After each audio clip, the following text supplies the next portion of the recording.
Oi, pessoal, voltamos aqui para o segundo capítulo, né, dessa nossa aula de hoje. Então, espero que vocês tenham conseguido descansar, tomar um café, enfim, né? Vamos dar continuidade aqui. Então, vamos falar agora um pouquinho sobre cirurgias paraendodônticas, né? Que vocês se lembram que eu finalizei agora esse primeiro módulo falando das infecções do complexo maxilomandibular, né? Dizendo da importância do acompanhamento das lesões apicais, mesmo após a gente ter realizado tratamento endodôntico, né? Por quê? Porque muitas delas, muitas vezes, vão se resolver somente tendo que associar uma cirurgia paraendodôntica, né? Que a gente chama. Então, antes de mais nada, é interessante que a gente saiba o que são essas cirurgias paraendodônticas, né? E elas têm como definição o quê? Que são procedimentos cirúrgicos conservadores do órgão dentário, tendo como via de acesso a mucosa bucal e o alvéolo com a finalidade do quê? De resolver as patologias resistentes ao tratamento endodôntico. Então, são para aqueles dentes onde já se fez o tratamento endodôntico está efetivo e que mesmo assim a lesão continua a existir lá no periápice após o acompanhamento, né? Então, a gente fala que é conservadora porque o intuito é de se conservar o elemento dental, né? Para que não precise ser realizada a exodontia, né? Então, essa é a definição das cirurgias paraendodônticas. Quando que eu vou indicar uma cirurgia dessas, né? Quando eu tiver uma persistência de lesão apical após 6 meses de tratamento endodôntico adequado, né? Não adianta eu querer fazer a psectomia num elemento dental que foi feito o tratamento endodôntico não até o limite ideal do ápice, tratou só lá metade da raiz. Não adianta eu querer fazer uma psectomia. Esse paciente precisa fazer o retratamento endodôntico, né? Presença de delta apical, né? Vocês devem se lembrar aquele delta apical, aquela divergência que se tem lá no final do tecido pulpar, lá no ápice, né? Muitas vezes aquela região, aquele delta, você não consegue acessar através da endodontia, né? Então, é feita uma cirurgia paraendodôntica de curetagem, muitas vezes até uma psectomia, remoção desse ápice, né? Pode ser feita até uma obturação retrógrada, vocês vão ver que a gente vai falar um pouquinho disso daí. Que mais? Para aqueles dentes que têm dilacerações apicais, né? Aqueles dentes que têm realmente uma raiz em gancho, em que você não vai conseguir acessar através da lima endodôntica o comprimento ideal de tratamento, né? Então, você trata o máximo que for conseguir acessar dessa dilaceração e pode ser associado a uma cirurgia paraendodôntica para a psectomia desse término final do ápice ali, né? Que mais? Dentes com pinos protéticos, né? A gente vê muito isso na clínica no dia a dia. Às vezes o paciente tem um pino intraradicular extremamente robusto, né? Com risco de se fraturar essa raiz durante a remoção, para que se tente o retratamento endodôntico. Aí, nesses casos, a gente pode lançar mão de uma cirurgia paraendodôntica para tentar resolver essa infecção apical que ainda está presente, né? E também, em alguns casos, quando se tem fratura de instrumental, né? Se tem fratura de lima lá naquele terço apical. Então, a gente realiza a cirurgia paraendodôntica para remoção desse fragmento e curetagem e desinfecção dessa lesão periapical. Quando eu não vou fazer essa minha cirurgia paraendodôntica em dentes que têm lesão periodontal avançada, porque não adianta eu querer tratar a minha lesão periapical, sendo que o dente tem um monte de lesão periodontal, né? Não adianta. Quando se tem proximidade anatômica acentuado com o seio maxilar, com a fossa nasal ou com o canal mandibular, né? Como toda cirurgia que eu for fazer para o meu paciente. O que eu tenho que pesar na minha balança? Os benefícios que eu vou conseguir oferecer para o meu paciente com essa cirurgia. Se os malefícios forem maiores do que os benefícios de uma cirurgia, eu vou fazer? Não, né? Eu tenho que fazer uma cirurgia para melhorar a condição do meu paciente, não para piorar. Né? Não posso criar uma comunicação bucosinusal, por exemplo, não posso causar uma parestesia para esse meu paciente, por exemplo, né, do nervo alveolar inferior. Então, sempre avaliar radiograficamente a proximidade das lesões que estão nesse ápice dental, lá no ápice da raiz, com as estruturas anatômicas importantes adjacentes, tá? Quando mais? Presença de processo infeccioso agudo, né? O paciente está com baita de um abscesso enorme, comum daqueles que a gente conversou na aula anterior. Eu não vou fazer uma psectomia nesse momento, né? Eu vou drenar, esse paciente vai ter que fazer tratamento endodôntico, e aí se essa lesão persistir ainda, aí sim eu vou fazer a minha cirurgia paraendodôntica. que mais eu tenho de contraindicações específicas, né? Na situação onde, após o corte da porção apical, a obturação do canal se apresentar insatisfatória, né? Então, você imagina que eu não posso fazer uma... A apsectomia já diz, é o corte do ápice. Eu não posso querer cortar uma raiz na metade, né? Esse tratamento endodôntico, ele precisa vir até mais a região apical, para que daí eu faça a apsectomia só da porção apical mesmo, né? Que mais? Nos casos onde o corte da porção apical compromete o suporte ósseo, ou seja, quando as raízes são curtas, né? Raízes muito curtas, eu não posso fazer uma apsectomia porque esse dente vai ter um problema de suporte, né? Ele vai poder começar a apresentar mobilidade. Tá, e quais são esses tipos de lesões que eu vou fazer na minha cirurgia parendodôntica, né? Então, eu vou poder curetar cistos periapicais, lesões periapicais, que são as osteites rarefeitas com tecido de granulação ou granuloma, né? Então, lembre-se da diferenciação, né, radiográfica. Os cistos, eles são bem delimitados, bem arredondados, né? Você vê muitas vezes uma área radiopaca ao redor dele. E as osteites rarefeitas, que a gente fala, são os granulomas, né? Você vê realmente uma região radiolúcida no ápice, não tão bem delimitada como um cisto. Então, são os dois tipos de lesões que a gente vai resolver com as cirurgias paraendodônticas. Quais são as finalidades dela? Aquele selamento apical que ficou deficiente no tratamento endodôntico, remover o processo patológico, né? Por exemplo, o cisto, eu preciso remover o cisto, toda a cápsula. Para quê? Para que se ocorra a regeneração desse osso alveolar. Essas são as finalidades de uma cirurgia paraendodôntica. Como que eu vou diagnosticar, né, a necessidade dessas minhas cirurgias? Meu exame clínico, né? Como sempre, exame clínico é soberano, né? Eu preciso observar, ver se o paciente tem fístula. Às vezes ele tratou um canal fez um tratamento endodôntico há muito tempo, mas ele ainda apresenta uma fístula ativa, drenando secreção. Então, eu preciso observar, né? Posso fazer um teste de percussão para saber se o paciente tem alguma sensibilidade. Vou complementar esse meu exame com um exame radiográfico, né? Posso fazer uma radiografia periapical, posso fazer uma radiografia oclusal, posso solicitar uma radiografia panorâmica para que eu possa documentar bem essas lesões e, mais uma vez, volto a dizer, ver a relação delas com as estruturas anatômicas circunvizinhas, tá? A partir daí, eu vou planejar a cirurgia que eu vou fazer, né? Então, eu vou escolher o material que eu vou utilizar, eu vou pensar a técnica anestésica que eu vou utilizar, porque agora vocês já estão fera, sabem tudo de técnica anestésica, e vou escolher a técnica cirúrgica que eu vou utilizar. Por quê? Principalmente com relação à incisão, ao acesso a essas lesões, é que eu tenho que pensar e planejar bem como que eu vou executar o meu procedimento cirúrgico. Os tempos cirúrgicos, né, são basicamente baseados é boa, né? Basicamente aqueles que a gente fala quando se conversa sobre as manobras cirúrgicas fundamentais, né? Que é a incisão, a divulsão, né? Aqui a gente precisa fazer muitas vezes uma osteotomia para acessar melhor essa lesão. Aí eu vou ver que tipo de cirurgia eu vou fazer, se é somente uma curetagem, se é uma apsectomia, se é uma apsectomia com obturação retrógrada, né? Então aqui aí vai entrar a modalidade cirúrgica e vou finalizar com a minha sutura, tá? Então é como se fossem as etapas a serem seguidas aí para essa cirurgia. Aí a gente vai conversar um pouquinho sobre cada uma delas. Quando a gente fala na incisão, né, na diérese, aí você vai ter vários tipos de incisões que eu posso estar utilizando. Ah, vou utilizar a que eu gosto mais? Não, você vai utilizar cada uma delas tem uma indicação, né? É óbvio que você pode adquirir com o tempo uma maior experiência com algumas delas, mas vocês vão perceber que cada uma tem a sua indicação. Então eu tenho basicamente esses 4 tipos de incisão. A Nilma modificada, a Wasmund, também chamada de trapezoidal, ou a parte, também chamada de semilunar. A parte, como, né, ou também chamada de semilunar, ela é uma incisão como se fosse realmente um semicírculo, né? Bem próximo, alto, lá na região, próximo a onde eu encontro a minha lesão, né?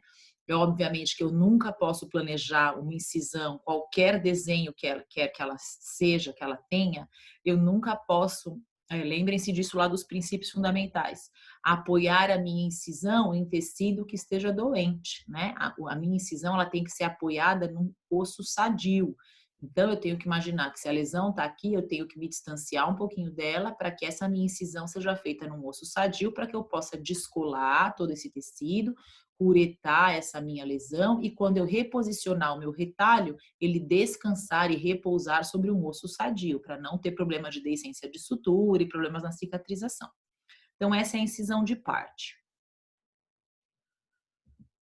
A incisão de Nilma é a que a gente chama de, né, intrasulcular. A gente vai vir com bisturi contornando a região das papilas, né? E aí nós vamos fazer duas incisões laterais, né, que a gente chama de relaxantes, sempre nesse sentido diagonal, lembrando que a base do meu retalho sempre tem que ser maior, para quê? Para que o suporte de circulação sanguínea chegue a esse retalho e que se tenha uma boa regeneração, uma boa recuperação aqui pós-operatória, né? Então, sempre nesse sentido diagonal, né? Eu não poderia fazer a minha incisão ao contrário, para cá e para cá, porque a minha base do retalho seria menor do que a região aqui a anterior, onde eu preciso de irrigação sanguínea, tá? Nesse caso, eu venho aqui, descolo todo esse tecido, acesso a minha lesão, cureto e reposiciono, tá? Para que isso seja reparado. A norma modificada é exatamente a mesma incisão, só que ao invés de abrir duas relaxantes, eu vou abrir relaxante de um lado só, né? Então, fica fácil de saber. Mesmos critérios, mesma maneira de execução, tá? Intrasulcular e vou abrir uma relaxante só. E a incisão de Wasmond, eu também chamada trapezoidal, também é muito parecida com a de Part ou semilunar, que foi a primeira que eu falei para vocês. Qual é a diferença? A diferença é no desenho da incisão. Enquanto a semilunar ela é arredondada, né, um semicírculo, a Wasmond ou trapezoidal ela é com base retangular, né? Então eu faço ela retangular, seguindo os mesmos princípios, né? Tem que estar mais distante da lesão, a incisão mucoperiosteal, vou fazer meu descolamento, então muda realmente o desenho dessa incisão, tá? Vocês vão encontrar também, em alguns casos, uma incisão horizontal, mas já digo para vocês de antemão que ela é uma incisão pouco utilizada, porque ela nos dá um pequeno campo visual, né? E eu sempre digo isso para vocês. A gente precisa estar enxergando o que a gente vai operar, porque senão a gente não vai ter um bom resultado, né? Então aqui, quando você faz só uma incisão na horizontal, retilínea, você tem uma certa dificuldade de extensão desses tecidos, tá? Mas é possível de ser feita. Lembrando com relação às indicações, né? Deixa eu voltar um pouquinho aqui para vocês. Quando a gente tem uma incisão desse tipo, a incisão do tipo Nilma ou a Nilma modificada, que a gente faz a incisão aqui intrasulcular e descola e rebate todo esse retalho, a gente muitas vezes pode ter no reposicionamento, por mais limpa que você faça a cirurgia, por mais critério que você tenha, quando você reposiciona esse tecido, muitas vezes você pode ter um pouco de retração nessa região, né? Ou seja, ele não vai se aderir exatamente na mesma posição que era no pré-operatório. E quando a gente fala de dente anterior, se o paciente tiver uma pequena retração, torna-se antiestético, né? Então, por exemplo, na região de dentes anteriores, né, a gente acaba optando por realizar a incisão ou a de Wasmond ou a semilunar. Por quê? Você não vai comprometer em nada a gengiva inserida, né, que é essa gengiva ao redor ali do tecido da coroa dentária, né? Então, normalmente a indicação a gente se baseia assim, quando ela pode surtir um efeito de retração na região anterior, a gente opta pela semilunar ou pela Wasmond. E a Nilma ou a Nilma modificada, a gente utiliza mais na região de dentes posteriores, tá? É óbvio que vai depender tudo da extensão da lesão que você precisa tratar também, né? Se for uma lesão da região anterior extremamente grande, aí você talvez tenha que usar realmente a incisão de Neumann, né? Não tem como você ter um campo operatório muito grande com uma incisão semilunar em região anterior, tá? Mas basicamente os critérios são esses daí. Seguindo aqui, o que a gente tem de modalidade cirúrgica quando a gente fala de cirurgia paraendodôntica, né? A gente tem basicamente dois tipos. Aquela em que eu vou fazer só uma curetagem, né? Vou entrar com curetas e vou curetar toda a lesão que tiver na região do periápice. Ou eu tenho aquela modalidade onde eu vou fazer essa curetagem e, além disso, eu vou fazer uma apsectomia, que é o quê? Um seccionamento de um pedacinho, de uma parte lá do ápice radicular, né? E fazendo essa apsectomia, eu posso ou não fazer uma obturação retrógrada, que é o quê? Quando eu vou entrar com um material, né, por via retrógrada. Quando a gente obtura um dente, um tratamento endodôntico, a gente faz no sentido da coroa para o ápice. Quando a gente faz uma cirurgia paraendodôntica, a obturação é retrógrada, ou seja, eu vou fazer essa obturação do ápice em sentido à coroa, tá? Por isso que chama-se retrógrada. Então, eu vou ter a curetagem periapical, né? Que eu vou só curetar realmente com a minha cureta. E vejam aqui que foi feita uma incisão de Neumann, tá vendo? Ó, ou Newman, você rebate o retalho e cureta a lesão e depois reposiciona esse tecido aqui.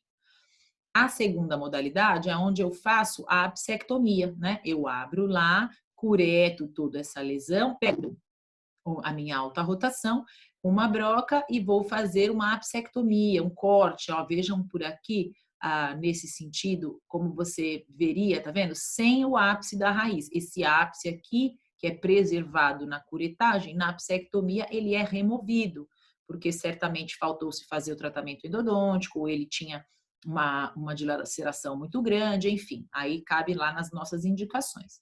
E eu ainda tenho a terceira opção, que além de fazer a curetagem, fazer a apsectomia, eu vou entrar e vou fazer a obturação retrógrada com condensadores nessa região aqui de cima para baixo, né? Então, são 3 modalidades diferentes aí que a gente pode estar fazendo de cirurgia paraendodôntica.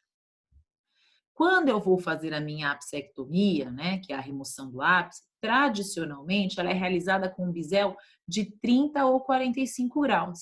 Por quê? Com isso eu vou ter facilidade de visualização do extremo apical e vou ter acesso a esse forame, né?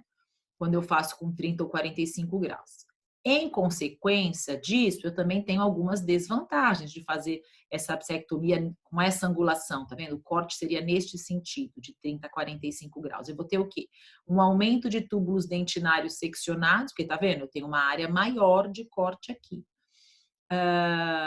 E expostos, né? Que pode aumentar a chance de microinfiltração apical e requer uma maior profundidade da cavidade retrógrada, da cavidade onde eu vou obturar aqui com o meu material, que pode ser um amálgama, enfim.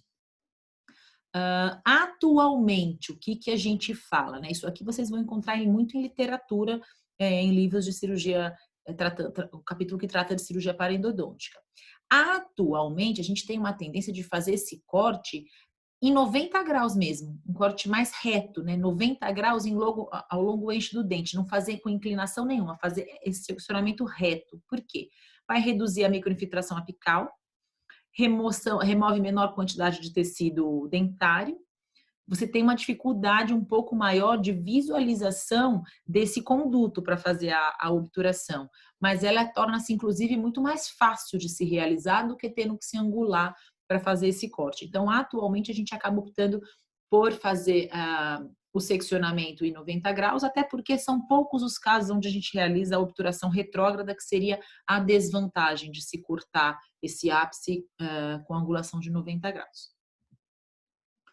E que a gente usa para fazer essas obturações retrógradas, esse preenchimento desse conduto via ápice lá? Você pode usar diversos tipos de materiais. Pode ser amálgama, pode ser gutapercha, pode ser cimento de óxido de zinco eugenol, pode ser cimento de número de vidro, cimento endodôntico e o famoso MTA, né, que é aquele agregado trióxido mineral, que é o que mais tem sido utilizado para lesões de furca, enfim, é o que tem sido mais utilizado hoje em dia, tá? Mas é importante vocês saberem todos os que podem ser utilizados. Quando que a gente vai indicar? Em casos que não foi possível retratamento endodôntico do elemento em questão, né? Seja porque ele tem um pino intrarradicular muito extenso, um risco de fratura, seja porque ele tem uma dilaceração radicular muito grande, enfim, já conversamos também aí no início da aula, tá? Qual vai ser o prognóstico disso aí, né? É muito importante que eu faça o acompanhamento clínico e radiográfico. Lembra que eu falei para vocês? Tinha uma lesão diagnosticada na radiografia, tratou a endodontia, acompanhe esse paciente para observar a regressão dessa lesão. Não regrediu? Opa, vou indicar uma cirurgia paraendodôntica. Quer dizer que eu faço cirurgia paraendodôntica e não preciso acompanhar mais? Não, a mesma coisa. Eu estou fazendo a cirurgia para quê? Para esperar que esse tecido ósseo se regenere. Então, eu preciso acompanhar se mesmo após a minha cirurgia parendodôntica, essa regeneração óssea está acontecendo, tá? Isso é super importante, porque mesmo eu fazendo a minha cirurgia parendodôntica, eu sinto informar a vocês que muitas vezes vocês vão ter recidiva dessas infecções, dessas lesões, tá? Então, é importante acompanhar radiograficamente. Então, vejam lá, aqui você tinha uma lesão bastante extensa, né? Com tratamento endodôntico já realizado, optou-se por fazer a apsectomia, que é a curetagem, né? Tá vendo? Dessa lesão. E aí, 3 meses depois, você já vê que, nossa, parece que tá indo super bem, né? Super legal. E esperava-se que aos 6 meses você radiografasse, essa lesão tivesse já desaparecido por completo. E ó, para nossa surpresa, o que aconteceu? Essa lesão estava ainda recidivando. Então, isso é importante que se acompanhe. Mesmo que depois de 3 meses, você imagina que, nossa, tá indo bem, agora vou dispensar esse paciente aqui. Não, você tem que continuar acompanhando, tá? No pós-operatório imediato, o que eu vou fazer? Um raio-x periapical, né? E vou fazer um desgaste oclusal para poupar esse meu dente de carga mastigatória, para ajudar na recuperação, né? E o que eu posso ter de acidente e complicação aí nessa minha cirurgia parendodôntica? Eu posso ter secção de filetes pulpares de dentes vizinhos, né? Mas assim, eu falo que você tem que ser muito descuidado mesmo, mas pode acontecer? Pode. Às vezes você tem dente que tem apinhamento, está muito próximo, enfim, tomar muito cuidado. Você pode ter lesão de vasos ou de nervos, lembra que eu falei? Em dentes inferiores, em molares, às vezes o término do ápice tem muita relação com o nervo alveolar inferior, então observar isso daqui. Em dentes superiores, eu tenho que tomar muito cuidado da proximidade dessas lesões com o seio maxilar, né? Dentes anteriores e superiores, muito cuidado com a relação dessas lesões com a fossa nasal. Você pode causar uma comunicação buco-nasal nesse paciente, né? Perfuração de tábuas ósseas e introdução do ápice no seio maxilar, né? Então, nesses dentes que são próximos ao seio maxilar, a gente tem que ter bastante critério na realização, tá? Então, aqui a gente vê, né, 2 dentes tratados endodonticamente, até o limite razoável e lesões que permanecem ainda, né, mesmo após o tratamento endodôntico. O que a gente precisa fazer? Uma cirurgia paraendodôntica para tentar resolver isso daqui, né? Então, nós vamos fazer uma incisão, tá vendo? E nesse caso, a gente procurou poupar a gengiva inserida, né? Descolamento, aí a gente realiza a curetagem dessas lesões, tá vendo? Face a apsectomia, tá vendo que aqui foi realizado o corte? Ó, curetagem, o corte, que é a apsectomia, né? Ó, lavagem e irrigação, aqui foi realizada a obturação retrógrada desses elementos, né? E a gente vê que ali você já tinha bastante, ó, uma espécie de um granuloma mesmo que foi removido. Reposiciona todo esse retalho, sutura, né? E depois você tem que ir acompanhando isso radiograficamente, tá vendo? Você sai de uma lesão que era extremamente radiolúcida, né, escura total, e já começa a perceber uma formação de tecido ósseo. Paro por aqui? Não, tenho que continuar ainda acompanhando esse meu paciente, tá? Aqui mesma coisa, olha, acesso à região, né? Muitas vezes você vai abrir, você vai ter a tábua óssea íntegra, você precisa ir com um instrumentalzinho, né, um Rollenbeck, você pode ir ali ao redor da onde você vê a fístula, ir trabalhando ali. Muitas vezes você precisa fazer uma osteotomia aqui dessa tábua vestibular para acessar de uma melhor maneira a lesão, tá vendo? Ó, remoção da lesão, ó, no dente vizinho também, né? Apsectomia, e aí é feita a sutura dessa região. Mais uma vez, região anterior, a gente opta por essa incisão semilunar, né, para dar um campo operatório melhor e poupar a integridade física e estética dessa gengiva inserida aí. Olha lá que bonita, incisão semilunar, todo o descolamento, mostrando que ela dá um campo operatório bacana para a gente, né? Ó, a gente começa sempre ali buscando o início da lesão, curetagem, realização da apsectomia, tudo isso para tentar manter o elemento dental, tá vendo? A gente faz o corte, a gente consegue ver até o cone de butapercha lá da região interna, né? lavagem, sutura, e isso pode ser reposicionado tranquilamente, tá? Mais um caso, lembra que eu falei, ó, paciente portadora de prótese fixa, com pinos que impossibilitam a remoção dessa peça para estar se realizando o retratamento endodôntico, né? Então, a gente opta por acessar lá uma incisão semilunar, por ser região anterior, e aí a gente vai chegando lá aonde se localizam o processo infeccioso, né? A gente cureta, tá vendo? Muito bem. Lembrando mais uma vez da importância, né? Das mesas cirúrgicas bem montadas, com os instrumentais que eu vou necessitar, né? Pensar tudo que eu vou precisar, deixar sempre tudo ali à mão, isso faz muita diferença nas cirurgias, tá? Sutura, reposicionamento dos tecidos. Aqui mais um caso, a mesma coisa, o paciente que tinha um pino intrarradicular bastante extenso, né, um tratamento endodôntico razoável, lesão no periápice, eu acabo optando por fazer o quê? Uma cirurgia paraendodôntica, porque aqui a chance de se remover esse pino intrarradicular para retratar esse canal, você tem uma chance grande de fratura. Então, a gente opta por, mais uma vez, uma incisão semilunar, por fazer uma curetagem dessa lesão com uma apsectomia, com a finalidade de conservar o elemento dental. Aqui, como é um caso mais antigo, a gente usou ainda o amálgama para fazer a retroobturação, né? O amálgama que hoje em dia já está mais em desuso, né? Mas é importante para vocês verem aí a utilidade deles. E o reposicionamento dos tecidos, e na imagem radiográfica, né, a gente consegue ver o material, o amálgama, ele é radiopaco, né? Então você vê ele bem branquinho aqui nessa região aqui do terço apical após a cirurgia ser realizada. Mais um caso aí bastante semelhante, tá vendo? O paciente que tem pinos intrarradiculares com coroas instaladas, né? Tratamento endodôntico relativamente eficiente, a gente precisa remover essa lesão e tratar esse tercinho pequeno aqui que não tem o tratamento endodôntico completo, né? Então, a gente mais uma vez vai fazer a incisão, tentando fugir das nossas papilas, né? Acessando a área, a gente consegue localizar normalmente um ponto de fístula, onde já tem uma trepanação óssea.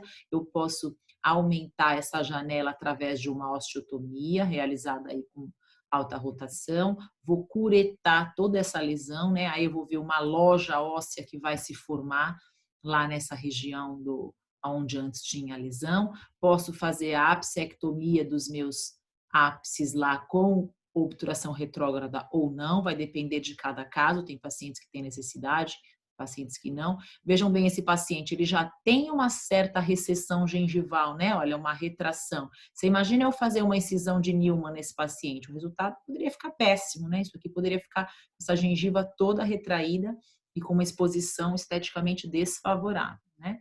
E, mais importante que eu falo para vocês, acompanhamento radiográfico, né, dessas lesões. Isso é extremamente importante.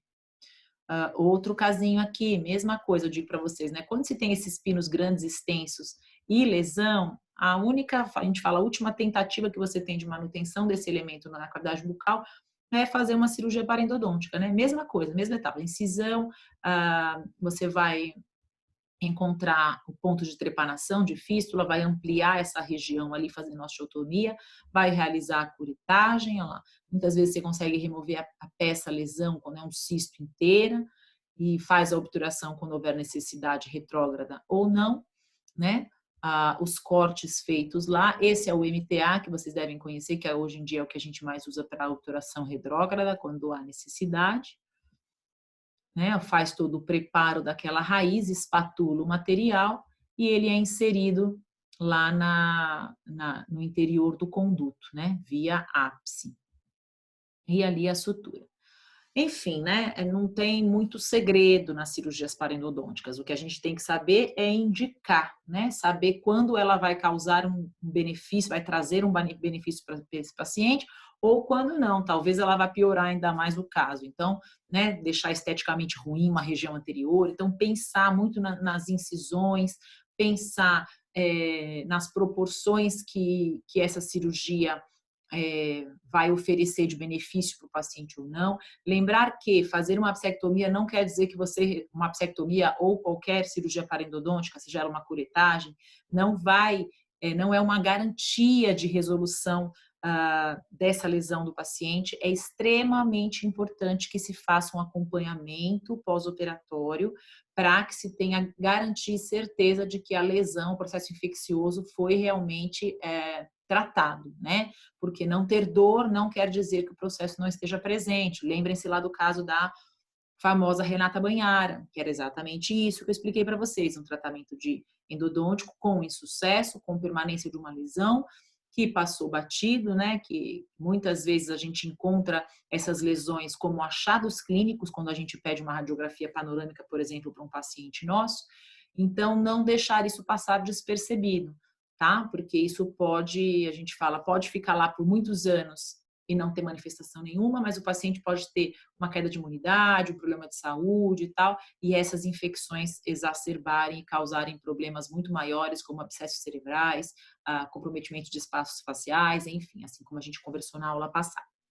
Tá bom? O que eu tenho que pensar? Que a seleção dos meus casos é importantíssimo, né? É o tipo de cirurgia que eu tenho que selecionar, não é para todo caso que serve.